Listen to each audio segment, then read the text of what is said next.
Wabarakatuh. Innal hamdalillah nahmaduhu wa nasta'inuhu wa nastaghfiruh wa na'udzu billahi min shururi anfusina wa min sayyiati a'malina may yahdihillahu fala mudilla lahu wa may yudlil fala hadiya lahu. Asyhadu an la ilaha illallah wahdahu la syarika lahu wa asyhadu anna Muhammadan 'abduhu wa rasuluh. Amma ba'd. Alhamdulillah Bapak Ibu-ibu yang tergabung dalam kajian Al-Khansa, ya, Majelis Taklim Al-Khansa Supomo, yang saya cintai karena Allah, yang semoga Allah merahmati kita semua.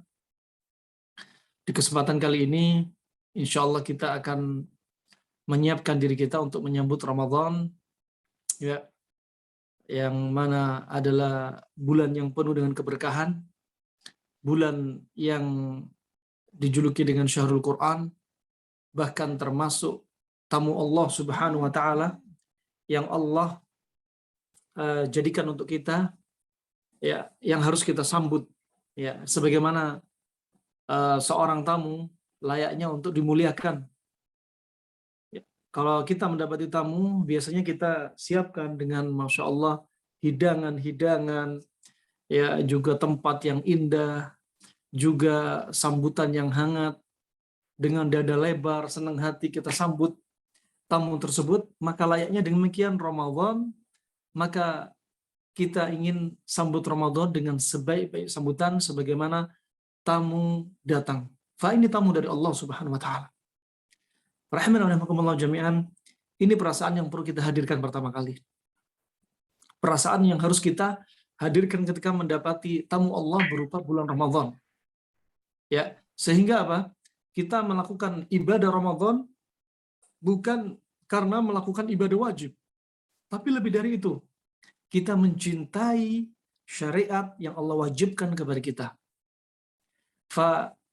Yang akan kita kupas, sebagaimana dalam pepatah orang-orang kita sebutkan, tak kenal maka tak sayang.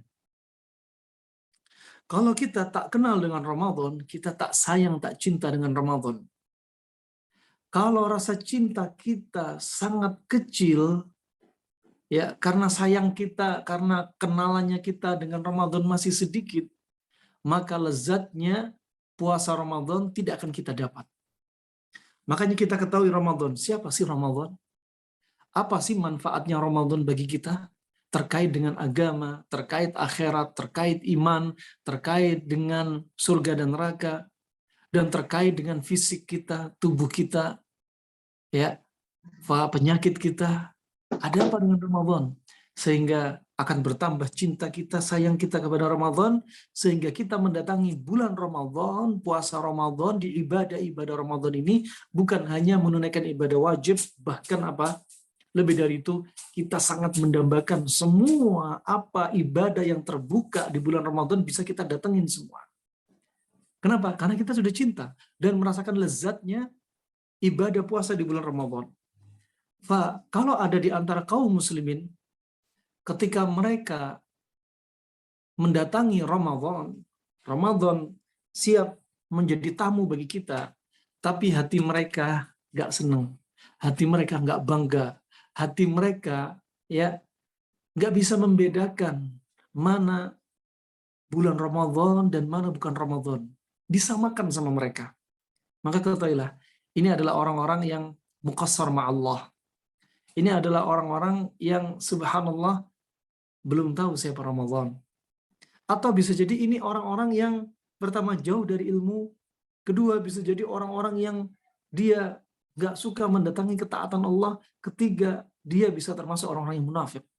Nah, rahimakumullah jami'an, orang-orang di masa silam, para pendahulu kita, ketika mendapati atau hendak mendapati Ramadan, 6 bulan sebelum datang Ramadan, mereka sudah berdoa agar mereka sampai pada Ramadan. Jangan sampai mereka diwafatkan sebelum Ramadan, agar mereka mendapat taufik di bulan Ramadan untuk mendatangi semua ketaatannya. Dan 6 bulan selesai Ramadan, mereka juga berdoa dari bulan Syawal sampai setelahnya, 5 bulan setelah Syawal, Mereka berdoa agar Ramadan mereka diterima di sisi Allah Subhanahu wa taala. Wa subhanallah ya rahimakumullah, kita harus mengkondisikan diri kita sebelum menyambut Ramadan. Mengkondisikan hati kita sehingga terkondisi niat kita, juga mengkondisikan tubuh kita dengan puasa di bulan Sya'ban untuk siap di bulan Ramadan. Ini semuanya hikmah dan menunjukkan Allah sayang sama kita. Sebelum bulan Ramadan ada bulan Sya'ban. Yang di bulan Sya'ban ini kata Aisyah radhiyallahu anha, Nabi SAW memperbanyak puasa. Sampai puasa di bulan Sya'ban hampir seperti puasa sebulan penuh seperti Ramadan. Dan ini berarti apa? Kondisian jiwa sebelum masuk Ramadan. Ini Nabi SAW. Begitu pula rahimakumullah jami'an. Allah Subhanahu wa taala termasuk sayangnya Allah menjadikan bagi tubuh kita itu bioritme melalui puasa. Ya, bioritme untuk menjaga iman hati kita, juga menjaga fisik kita. Coba kita tadabburi. Ya, puasa dalam satu pekan rentang 7 hari, di tengahnya ada 2 hari yang kita disyariatkan puasa, yaitu puasa Senin dan Kamis. Dari satu pekan ada puasa Senin dan Kamis. Nah, dan dalam satu bulan Allah jadikan syariat puasa, yaitu puasa itu apa? Puasa Ayyamul Bid, tengah bulan, 13, 14, 15. Karena rentangnya satu bulan, dia di tengah-tengah berurutan waktunya. Dan ini semua puasa sunnahnya, hukumnya sunnah, bukan wajib. Ya, adapun lain halnya, dan puasa sunnah yang lainnya, lain halnya ada puasa wajib yang Allah wajibkan di luar puasa nazar. Ya, Allah wajibkan dalam satu tahun untuk kita puasa, sekali puasa 29 sampai 30 hari, dan itu berturut-turut. Kenapa? Karena jaraknya 1 tahun. 1 pekan terpisah. 1 bulan di tengah-tengah 3 hari. 1 tahun ya 30 hari atau berapa? 29 hari. Coba bayangin. Ini hikmah dari Allah Subhanahu wa taala. Karena sebagian manusia mungkin nggak ada yang puasa sunnah. Tapi ketika Ramadan, Allah jadikan puasa Ramadan puasa wajib. Seandainya nggak diwajibkan, akan sedikit sekali umatnya Nabi Muhammad yang mereka puasa. Ini hikmah yang sangat agung dari Allah Subhanahu wa taala. Yang mana dengan puasa ini diwajibin puasa biar apa? Hati kita bersih. Sebagai pengingat terus. Nih, puasa kita dilarang dari memuaskan nafsu makan, minum, dan syahwat kita. Biar kita merasakan sebagaimana seorang budak, biar kita merasakan bagaimana orang miskin, mereka itu kelaparan. Biar kita ingat. Ingat apa? Hati kita selalu sehat. Dunia yang kita dapat terus-menerus agar tidak melalaikan diri kita. Sehingga puasa. Biar kita selalu menjadi insan yang bersyukur. Makanya Allah berfirman, Kutiba alaikumusiyam, kama kutiba ala alladhina min qablikum la'allakum tattaqun. Telah diwajibkan atas kalian puasa, sebagaimana umat-umat yang telah lalu berpuasa. Agar apa? Agar kalian menjadi orang yang bertakwa. Apa sih takwa? Mendatangi perintahnya, menjauhi larangannya. Sebagaimana disebutkan definisinya oleh Abdullah ibn Abbas. Itulah takwa. Agar kita dengan puasa selalu menjadi insan yang bertakwa, nggak hati berpenyakit. Dibersihin nih hati kita. Iman kita dibersihin. Nah, ini rahimahumullah, ini menunjukkan bahwasanya puasa bukan syariat khusus puasanya ini diturunkan hanya kepada Nabi Muhammad. Nabi-nabi sebelumnya juga ada syariat puasa. Cuma puasa mereka tidak seperti puasanya ala Nabi. Puasanya yang dibawa Nabi, syariat yang dibawa Nabi dari puasa ini menyempurnakan syariat puasa-puasa orang-orang atau Nabi yang sebelumnya. Orang Yahudi, orang Nasrani, mereka juga puasa. Tapi puasa mereka, pertama, tidak ada sahur. Syariat sahur nggak ada. Sedangkan Nabi sudah bersabda, Faslu ma baina siyamina wa siyami ahli kitab aklatus sahur. Pembeda antara puasanya kita dengan puasa ahlul kitab, Yahudi dan Nasrani adalah makan sahur. Makanya puasa ala Nabi menyempurnakan puasa Nabi-Nabi yang sebelumnya. Kemudian orang Yahudi dan Nasrani, kapan buka puasa? Buka puasanya ketika mulai bintang bermunculan, yaitu Isya atau mendekati Isya. Nah, sedangkan puasa yang ala Nabi SAW, puasanya kapan? Bukanya ta'jilul fitr, mendulukan, menyegerakan buka. Itu ketika adzan langsung berbuka. bukan buka sebelum adzan. Ya, makanya Nabi bersabda, la yazalu ad-dinu zahiran ma'ajjalan nas al-fitr.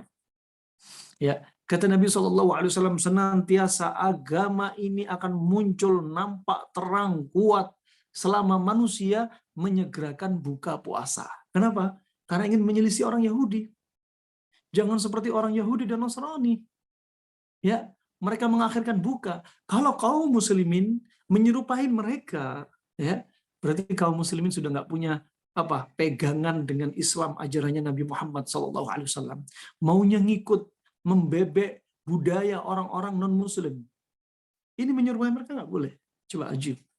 Nah, demikian orang Syiah kalau buka puasa mengakhirkan sebagaimana Yahudi, ya, menjadikan atau mengakhirkan buka puasa. Islam tidak demikian mengajarkan. Nah, ini rahmatullah jami'an. Kemudian, subhanallah, Nabi SAW sebenarnya telah mengabarkan kabar gembira kepada kita. Ya, subhanallah, kita coba tadabburi satu ayat yang mana Allah Subhanahu wa taala telah berfirman, wa tasumu khairul lakum in kuntum ta'lamun. Dan sebenarnya sesungguhnya puasanya kalian itu lebih baik bagi kalian, lebih baik bagi Anda semua kalau Anda mengilmuinya. Bayangin, puasa itu lebih baik bagi kita, bagi Anda lebih baik daripada Anda banyak makan. Puasa lebih baik, ya.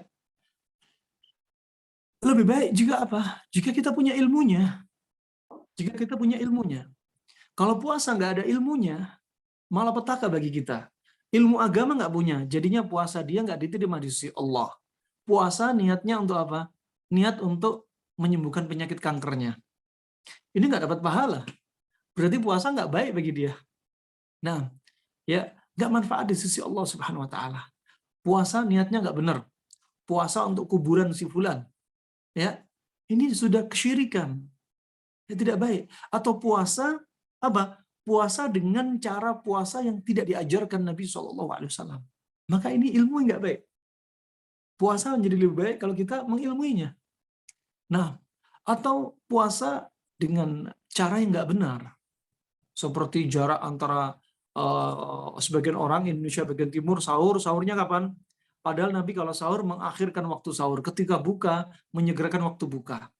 Nggak seperti orang Yahudi dan Nasrani, mereka nggak sahur. Ya, nggak sahur. Bukanya itu pun ketika bintang bermunculan, Isya atau mendekati Isya. Sedangkan kita nggak. Sebagian kaum muslimin nggak tahu ilmunya, puasa itu lebih baik jika kalian mengilmunya. Tapi mereka nggak punya ilmu walaupun muslim. Kenapa? Karena nggak belajar. Subhanallah, mereka sahurnya jam 2 malam. Jadi antara sahur dan buka jaraknya, rentangnya terlalu panjang. Dan ini akan menimbulkan bahaya malapetaka bagi tubuh. Makanya termasuk sayangnya Allah Subhanahu wa taala melalui risalah yang dibawa Nabi Muhammad SAW, antara sahur dan buka jaraknya pendek.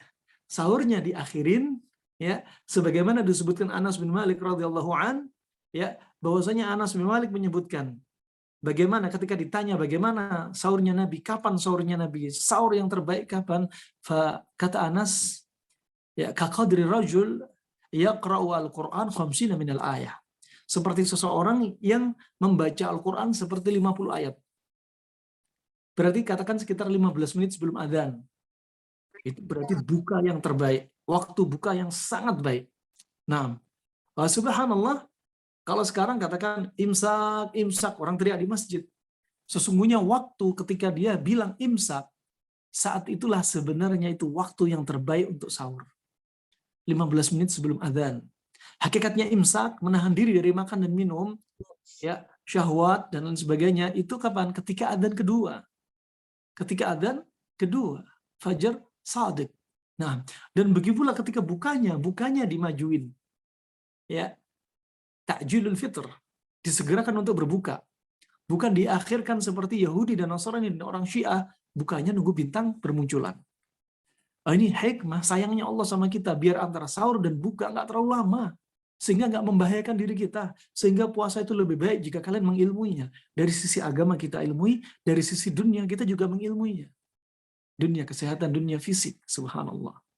Nah, kalau kita lihat dari sisi agama, dari sisi al-adillah, dalil-dalil, wa antasumu khairul lakum in kuntum ta'lamun, terkait urusan ukhrawi, akhirat, kita simak beberapa hadis Nabi SAW, yang mana Nabi SAW telah bersabda, ya, kata Nabi SAW, ya, bahwasanya dalam sekian banyak hadisnya, ya, di antaranya, ya, hadis yang datang dari Aisyah radhiyallahu anha riwayat Imam Nasa'i, dan yang selainnya, ya, disahkan Syekh Albani, man shama yauman fi sabilillah ba'adallahu minhu jahannam masiratan mi'ata amin. Ya. Bahwasanya barang siapa yang puasa satu hari saja, satu hari puasa di jalan Allah Subhanahu wa taala, maka Allah jauhkan antara dia dengan jahanam seperti perjalanan 70 tahun. Ini satu hari puasa. Dalam riwayat mi'ata amin. Dalam riwayat 100 tahun.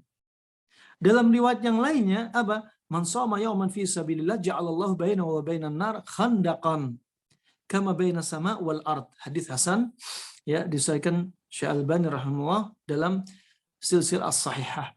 Kata Nabi SAW, barang siapa yang puasa satu hari di jalan Allah, Allah akan jauhkan, ya, antara dia dan neraka itu seperti parit. Yang paritnya jaraknya seperti langit dan bumi. Ya Allah, ajib. Nah, ini manfaatnya puasa. Wa antasumu khairul lakum in kuntum ta'lamun, dan puasa itu lebih baik bagi kalian jika kalian mengilmuinya. Nih, ilmu tentang agama. Dalil-dalil yang datang, kabar gembira bagi orang yang puasa.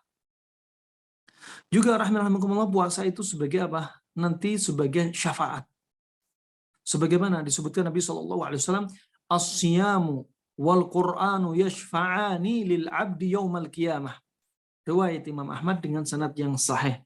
Kata Nabi SAW, puasa dan bacaan Al-Quran yang kita baca, ini nanti yang kita lakukan di bulan Ramadan ini, apa kata Rasulullah?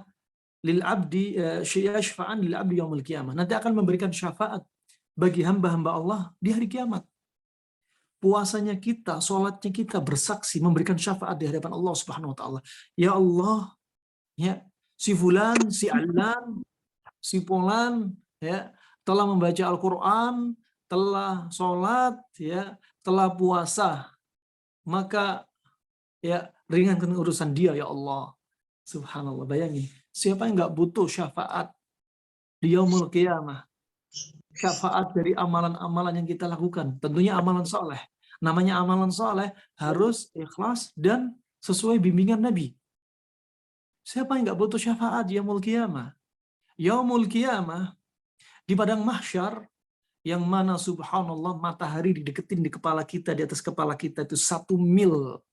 Katakan kalau milnya seperti mil dunia kita, 1,6 kilo. Ajib. Kita sekarang yang kita rasakan matahari di atas kepala kita, yang panasnya seperti ini siang ini, pagi menjelang siang ini, jaraknya matahari itu berapa? 49.525.000 kilometer. Gimana kalau 1 mil di atas kepala kita? Nah, subhanallah, tidak kebayang panasnya seperti apa. Ada manusia yang keluar keringatnya, ya, sampai keringat itu menenggelamkan diri dia. Ada orang yang keringatnya sehidung dia, keringatnya sedagu dia, keringatnya sedada dia, keringatnya sepusar dia, keringatnya sepaha dia, sebetis dia, lutut dia. Ada yang keringatnya hanya seperti mata kaki dia. Itu semua apa? Al-jaza min jinsil amal. Balasan tergantung dari amalannya. Artinya apa? Semakin banyak dosa, keringat kita akan menenggelamkan diri kita. Nas'alullah al-afiyah. Semakin sedikit dosa, keringat kita akan semakin sedikit di padang mahsyar. Lisan kita, mata kita, telinga kita, tangan kita, kaki kita, hati kita, hati-hati. Kalau kita banyak melakukan dosa, keringat akan menenggelamkan diri kita gara-gara dosa kita di dunia. Subhanallah. Di padang mahsyar yang Allah lam yaqdab mithlahu wala ba'dahu mithla qablahu mithla wala ba'dahu mithla. Yang dimana yaumul qiyamah Allah sebenar-benarnya marah, yang marahnya Allah nggak pernah terjadi sebelumnya dan sesudahnya. Yang mana sebelumnya arsy-Nya Allah dipikul oleh 4 malaikat. Yang satu malaikatnya jarak telinganya dan bahunya 700 tahun perjalanan tidak berhenti-berhenti. Begitu besarnya malaikat ini. Ketika di padang mahsyar dipikul oleh 8 malaikat. Subhanallah. Nah, kenapa? Karena Allah betul-betul marah. Sampai apa? Sampai arsy-Nya apa? Yahtas. Ya, yahtaz. Sampai arsy-Nya Allah itu goncang bergetar dengan keras sehingga dipikul 8 malaikat. Subhanallah. Rahimakumullah jami'an. Kita semua butuh syafaat. Ya, di padang mahsyar. Wah, puasa kita yang akan kita berjumpa dengannya adalah merupakan salah satu penyebab dari kita dapat syafaat. Al-Quran yang kita baca pada syahrul Quran, syahrul Ramadan, ya, kemudian sholat yang kita lakukan wajibnya, rawatibnya, dan sholat tarawehnya, ya, kemudian zikir-zikir dan sebagainya. Rahimakumullah jami'an. Wa juga rahimakumullah, puasa ini nanti akan menjadikan hamba-hamba Allah masuk surga, terutama dimasukkan ke dalam surga khusus yang namanya Royan. Surga Royan. Cukup orang puasa Ramadan saja sudah jaminannya bab Royan, pintu Royan. Ya, belum puasa Syawalnya, belum puasa Senin Kemisnya, belum Ayyamul Bidnya, belum puasa Dzulhijjahnya. Nah, belum puasa-puasa yang lainnya, puasa Daudnya. Nah, ini Ramadan saja sudah Masya Allah kabar gembira. Sekali lagi puasa ini untuk membersihkan hati kita, ya, juga sekaligus untuk membersihkan dosa kita. Ramadan ila Ramadan, wal Jum'ah ila Jum'ah, wal Salah ila Salah, ya, itu adalah untuk menghapus dosa kita dari Ramadan ke Ramadan berikutnya. Nah, kemudian rahmanakumullah, wa antasumu khairul lakum in kuntum ta'lamun. Dan sesungguhnya puasa kalian itu lebih baik bagi kalian jika kalian mengilmuinya. Jika kalian mengilmuinya, puasa itu lebih baik. Nah, kita harus tahu ilmu juga ilmu dunia. Nah, ternyata puasa punya manfaat. Bahkan bukan hanya disebutkan manfaatnya oleh seorang muslim. Non-muslim saja, kadang mereka lebih ilmiah dan lebih meneliti dari apa yang ada di dalam syariat kita, puasa. Ada seorang lelaki namanya Yoshinori Ohsumi. Tahun 2016, dia mendapat Nobel ilmu fisiologi dan kedokteran. Dia meneliti ternyata manfaat puasa ada reaksi autofagi. Ya, yaitu tubuh ini menghancurkan sel-sel yang sudah tua diganti sel muda. Kemudian sel tumor kanker dibunuh. Jadi kalau bikin resep awet muda, justru Anda puasa. Bukan justru Anda banyak makan. Kenapa? Karena banyak makan akan mengakibatkan tubuh terlalu lelah. Tubuh terlalu lemah pencernaannya. Nah, kemudian alhamdulillah, ya, tetapi puasa tetap ada keseimbangannya. Tidak boleh ekstrim puasa terlalu sering, juga tidak dianjurin tidak puasa sama sekali. Nah, terlalu sering puasa tubuh akan kering, bisa potensi batu ginjal, bisa potensi kulit kering, rambut cepat beruban, nah, dan lain sebagainya. Sebaliknya orang yang nggak pernah puasa, tubuh dia akan menjadi lembab sehingga sangat potensi untuk terserang wabah atau penyakit. Nah, wabah atau penyakit. Barakallahu fiik. Kemudian rahmatullah, juga dari sisi dunia,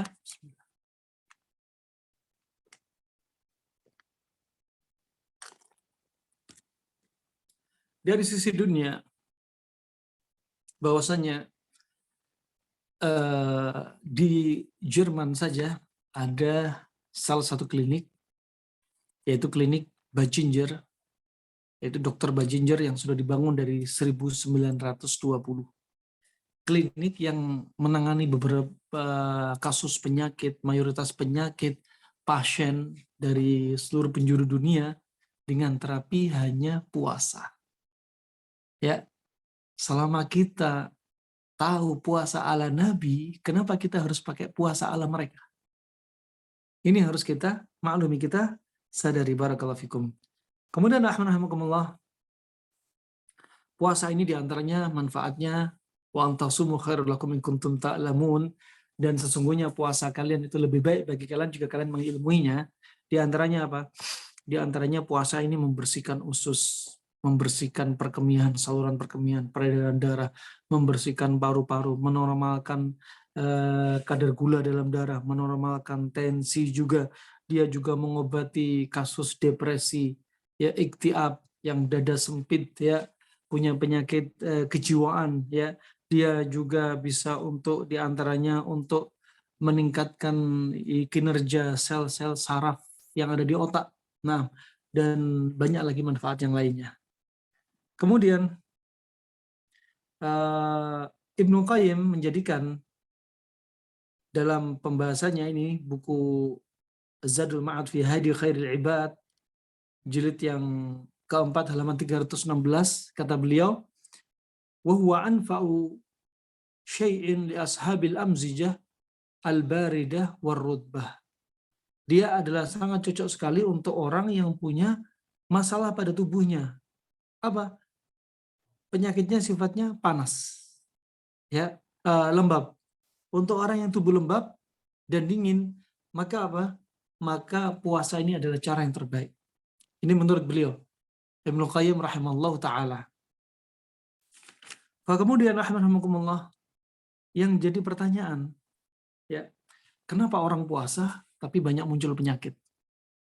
Kenapa puasa kena darah tinggi? Puasa kena stroke, puasa gula darah naik, ya, puasa subhanallah aneka ragam penyakit muncul. Kenapa demikian?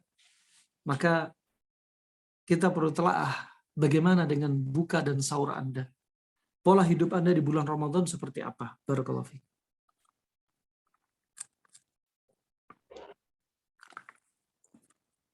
Baik. Pertama kita ingin tadabburi bagaimana sahurnya Nabi SAW.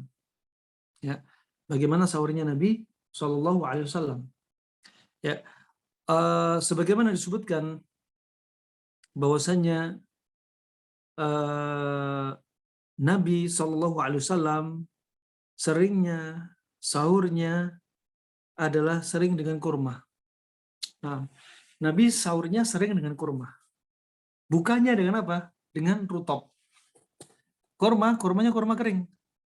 Farutop adalah kurma basah. Apa rahasia di balik ini? Pasti ada bedanya, pasti ada manfaatnya. Nah, adapun kurma kering, ya, yang kita konsumsi, ya, dipilih Nabi SAW. Kenapa Nabi nggak milih daging onta, daging kambing, ya, atau yang lainnya?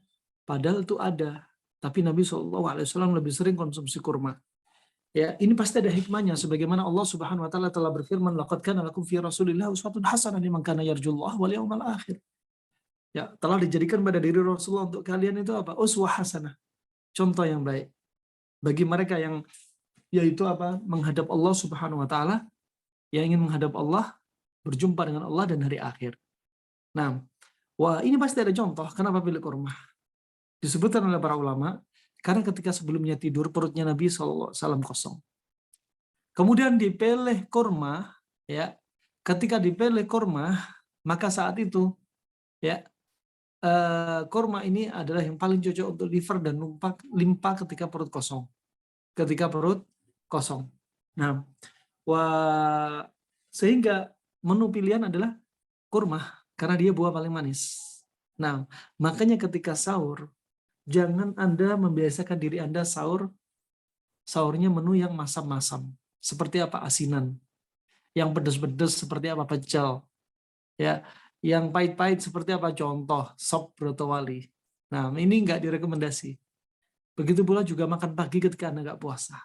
Nah, subhanallah rahmatullah, puasa nih, kalau kita perhatikan, ya, Nabi SAW sahur dengan kurma ini bukan berarti Nabi tidak kuat.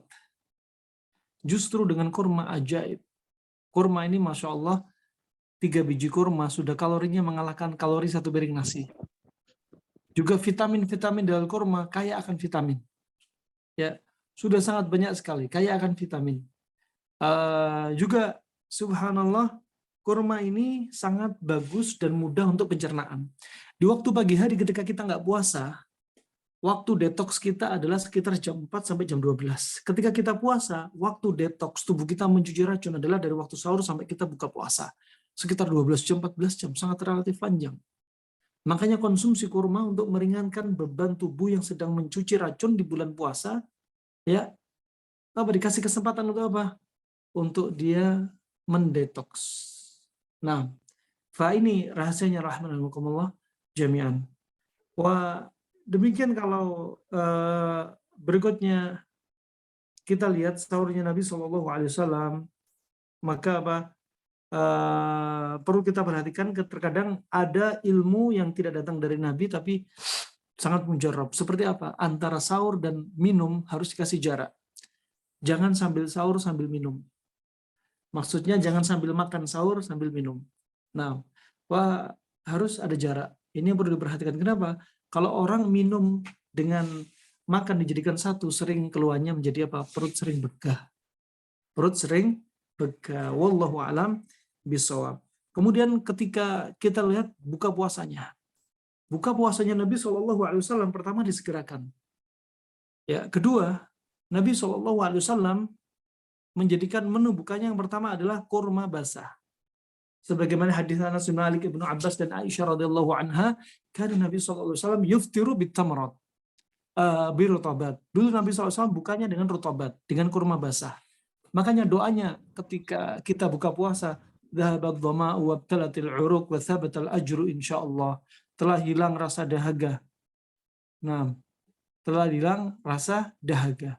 Nah, ini rahimahumullah, ya, hilang dahaga dari apa? Di antaranya kurma rutop. Ini yang jadi menumbuhkan Nabi SAW. Kalau nggak ada kurma rutop, kurma kering. Kalau nggak ada kurma kering, baru air. Air pun disebutkan Nabi, disebutkan hasawatin min ma. Beberapa teguk air. Artinya apa? Ketika kita puasa, 12 jam, 14 jam tubuh kita nggak ada air, nggak ada makanan, tubuh kita panas. Makanya ketika minum air, ketika buka puasa nggak boleh banyak-banyak. Nggak boleh juga terlalu dingin. Makanya disebutkan hasawat min ma, beberapa teguk dari air. Kalau tubuh langsung diguyur dengan air, dinginnya langsung menjadi dingin yang ekstrim, mengagetkan. Nah, kemudian alhamdulillah jami'an, yang berikutnya adalah dengan yaitu disebutkan dalam lafaz hadis tersebut, ya'kulu rutabat qabla yusalliyah. Nabi makan kurma basah sebelum dia sholat. Di sini hikmah, habis makan kurma, sholat dulu baru makan besar. Ya, baru makan besar. Sehingga tidak dicampur antara buah dengan makanan besar. Ini. Kemudian, rahmanakumullah, ya, rutobat, sekali lagi termasuk kurma basah, termasuk buah yang manis juga. Jadi ketika perut kosong, maka ini konsumsi yang manis-manis. Begitu pula ketika tahnik bayi baru lahir, maka ini dikonsumsi juga dengan kurma. Kata Imam Ahmad, kalau nggak dapat kurma, bisa dengan la ilaha illallah, dengan madu. Kalau nggak ada madu, bisa dengan yaitu air tebu. Nah, menunjukkan tebu ada juga di Arab. Wah, ini pendapat Imam Ahmad, ya, rahimahullah ta'ala. Kemudian rahimahumullah, setelah Anda makan, langsung sholat. Makan kurma, langsung sholat. Bukan makan kurma, terus makan nasi. Bukan. Ya, makan nasi setelah sholat maghrib. Ya. Kemudian setelah sholat isya, ya, setelah sholat isya Anda sholat tarawih. Kemudian apa? Jangan biasakan makan setelah sholat isya, sholat tarawih. Maksimal jam 9 malam sudah nggak ada makanan yang masuk. Ya, tidak ada makanan yang masuk, maka yang terjadi apa? Terjadi pembusukan. Ya.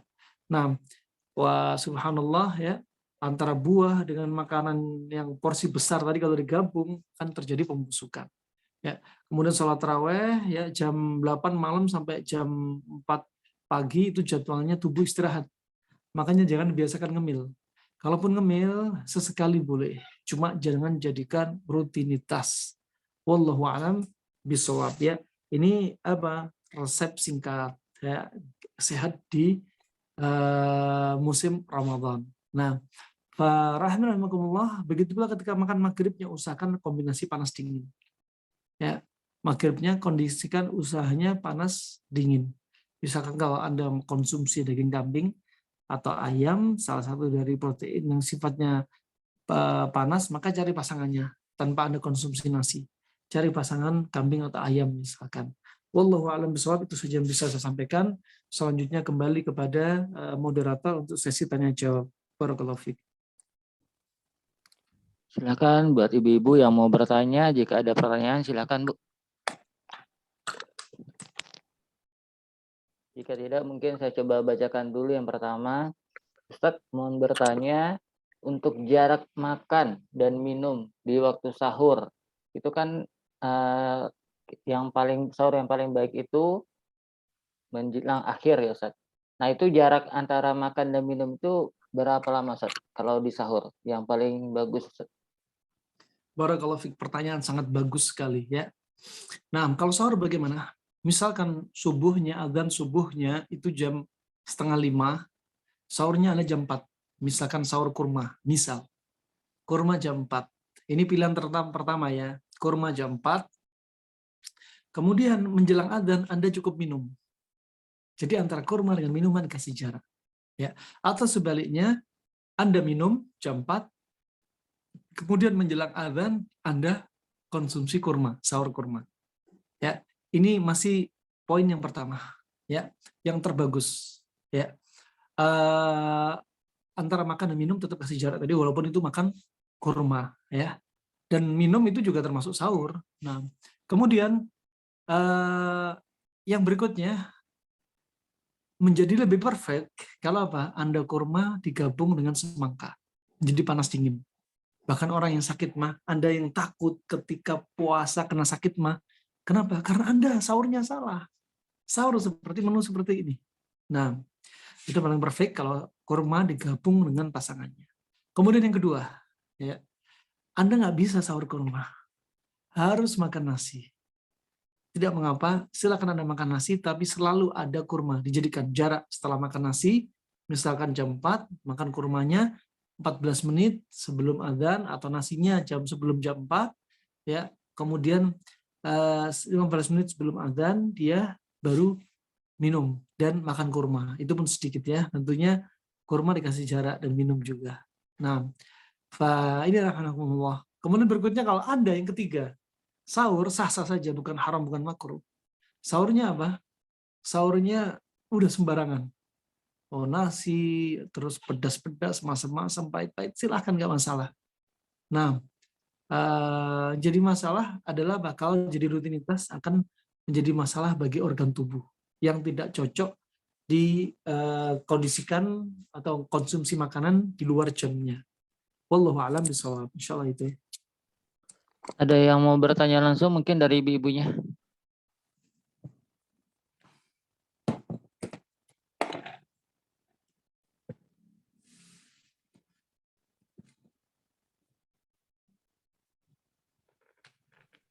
Jika tidak, boleh Anda bertanya lagi, Ustaz?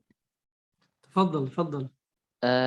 Kalau misalkan di bulan Ramadan, kalau menjelang berbuka itu kan kebanyakan makanannya seperti kolak dan lainnya. Jadi kalau misalnya kita bukanya sama itu, kurma, kemudian kolak, kemudian makanan-makanan ringan baru sholat, itu nggak masalah, Ustaz? Kalau dari sisi agama nggak ada masalah ya, sah-sah saja. Cuma kalau antum habis makan kurma kemudian langsung kolak, sama hukumnya atau sama dengan halnya antum makan, habis makan langsung konsumsi kolak misalkan. Berarti kurma belum hancur sudah didorong, ya. Kurma belum hancur sudah didorong.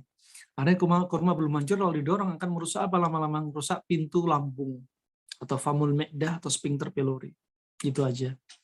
Nah, barakallahu fiik. Kalau hanya beberapa teguk, misalkan kurma, kolak berapa sendok, hanya untuk menghilangkan rasa penasaran biar sholat itu ndak mikir ke kolak, ya.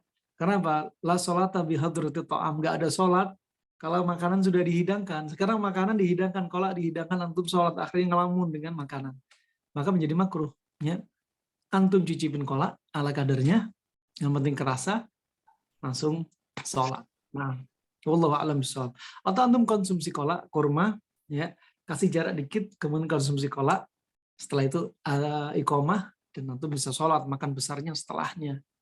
Wallahu a'lam bishawab. Ada ibu-ibu yang mau bertanya?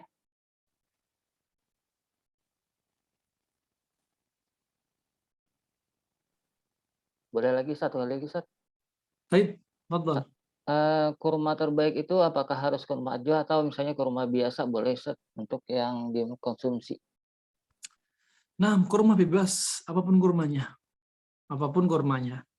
Cuma kurma ajwa ada kekhususan diri dari hadis riwayat Imam Bukhari dan Muslim, man istabaha bi sab'i tamaratin ajwa lam yadhurruhu fi dzalikal yaum as-sihr wala sum. Barang siapa makan kurma ajwa, maka pagi harinya makan kurma ajwa, maka pada saat itu dia tidak kena sihir ataupun racun. Ya, ulama tapi juga menyebutkan sebenarnya ini tidak khusus pada kurma ajwa, kurma apapun juga bisa. Nah, ada lagi pertanyaan ibu-ibu? Mungkin bisa di chat atau bertanya langsung kepada Ustadz.